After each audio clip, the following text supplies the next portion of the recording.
We ready to get started? Yes, I am always right. I realize that.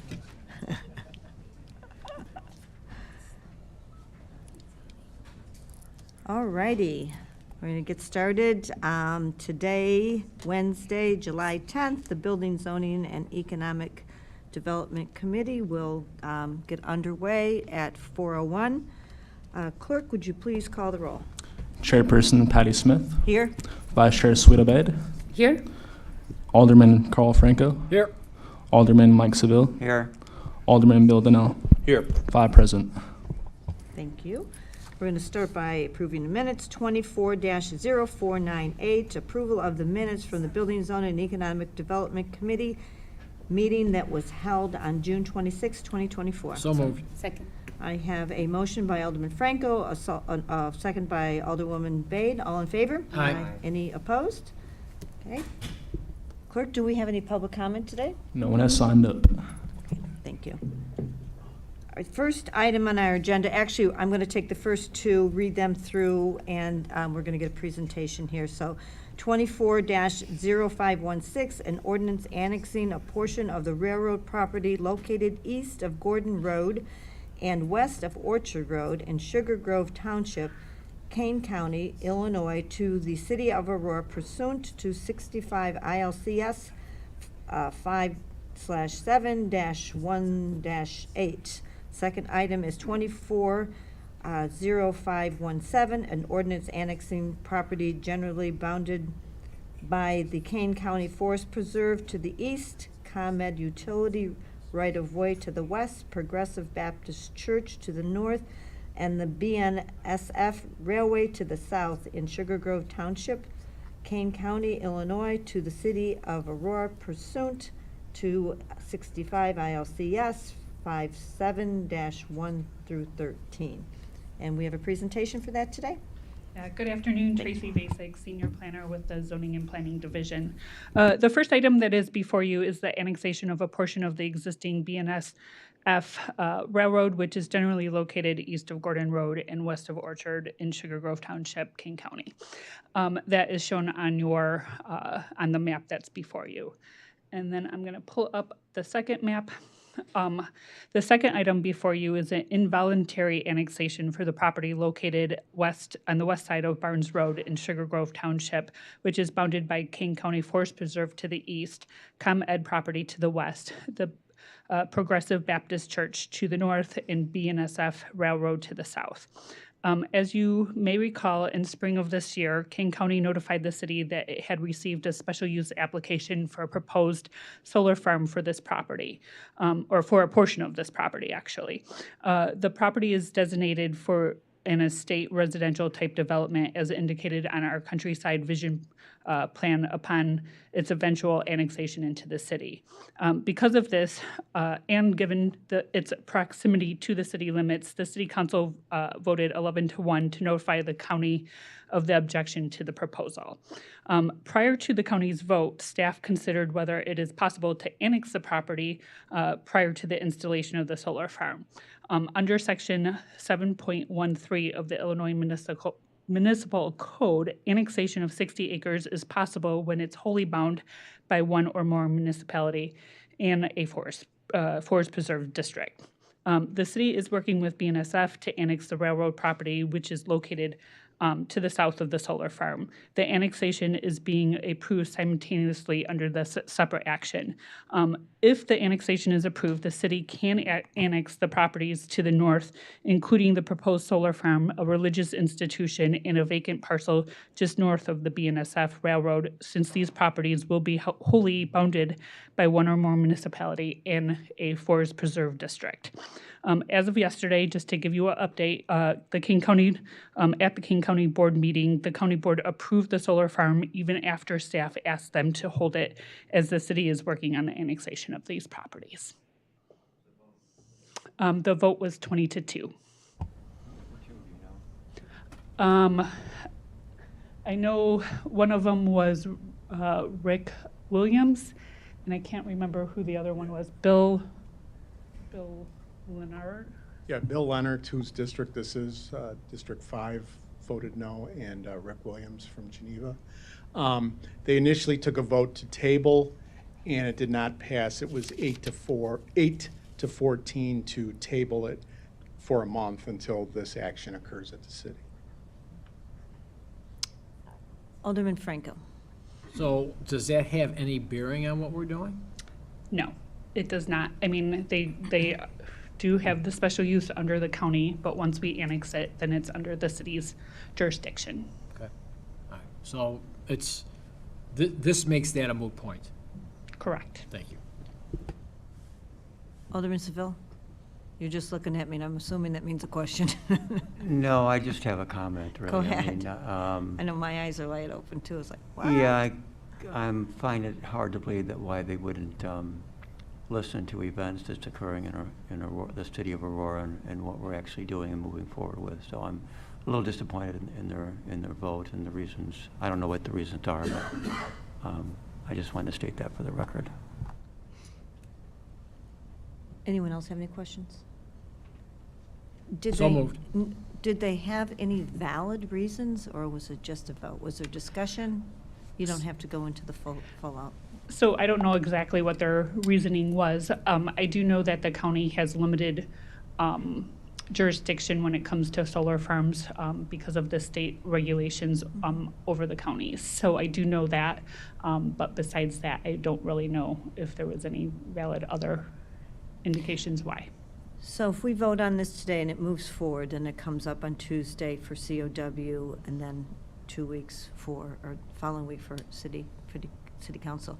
Is that timely enough to be able to make happen what we believe the city of Aurora and its residents want, and the 11 people that support this city? I hope so. That's the best answer I could give, is that I hope that it will be enough before, because they have to get building permits and everything through the county, and I don't think that they will have time to do that. And we will annex it probably the next day. We'll have the annexation plat ready to go and everything, and we'll annex it the next day. Any other questions? Yes, Alderman Seville. Yes, Ed, would you like to add to that? No, I don't want to open up any can of worms. No, I don't, and I don't want to get into any details. I was there yesterday to speak on behalf of the city council, and the vote was what it was. So that's all I'll say. Okay. So. Thank you. We have a motion by Alderman Franco. Do I have a second? Second. Second by Alderman Donnell. All in favor? Aye. Any opposed? No. No opposed. No opposed, not no. I said aye. None opposed, let's put it that way. So unanimously, bump that. Oh, I want to do one at a time. My apologies. That was for the first one. That was 24-0516. So 24-0517. So moved. Motioned by Alderman Franco. Second. Second by Alderman Donnell. All in favor? Aye. Any opposed? Thank you. The next two items are both final and appealable items. The first one is 24-0478, a resolution approving the final plat of lots 1 through 5 of Butterfield Phase 2 subdivision, Unit 5B, on vacant land located at 2725 Bilter Road, being south of Bilter Road, west of Eola Road, and north of Interstate 88. Jill, would you like both of these read together? Yes, please. Okay, the next item is 24-0479, a resolution approving a final plan of lots 1 through 5 of Butterfield Phase 2, subdivision Unit 5B, located at 2725 Bilter Road, being south of Bilter Road, west of Eola Road, and north of Interstate 88 for a warehouse, distribution, and storage service 300 in the form of a data center only and a telecommunications facility 4211 use. Thank you. I'm just going to briefly introduce it, and I'll hand it over to the petitioner, who has a brief presentation. As you recall, this has just recently came before BZE probably a month ago for the annexation, for all the agreements, the rezoning.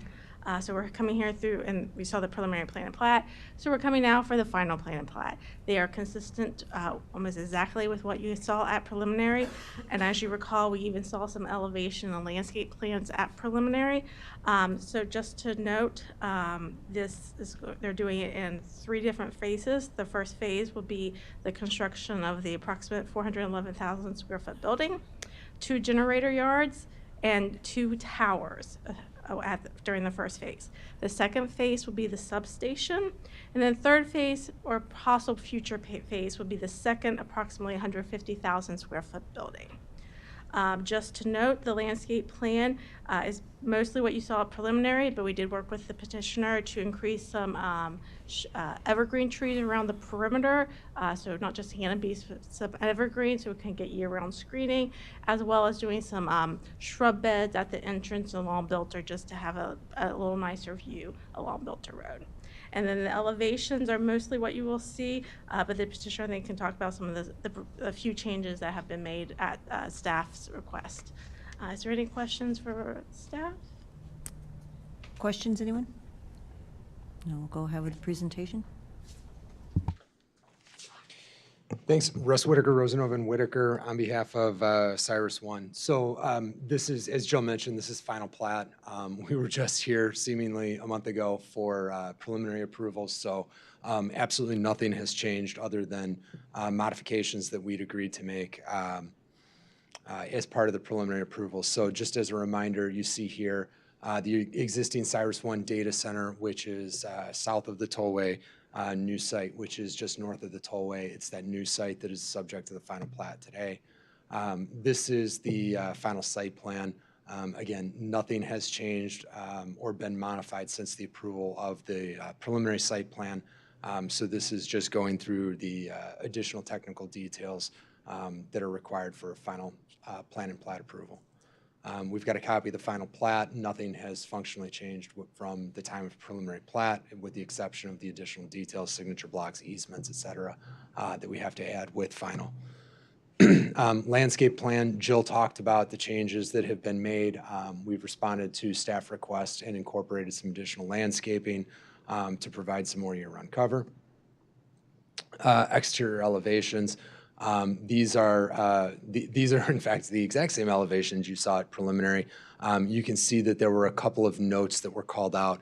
What you have highlighted in yellow and what you have highlighted in purple on those middle 2 elevations are changes that we had agreed to make per discussions with staff. So that where you see the yellow section, that is the back of the building. That's the side that would be facing I-88. What we're showing here is that yellow section is going to receive the metal panel condition.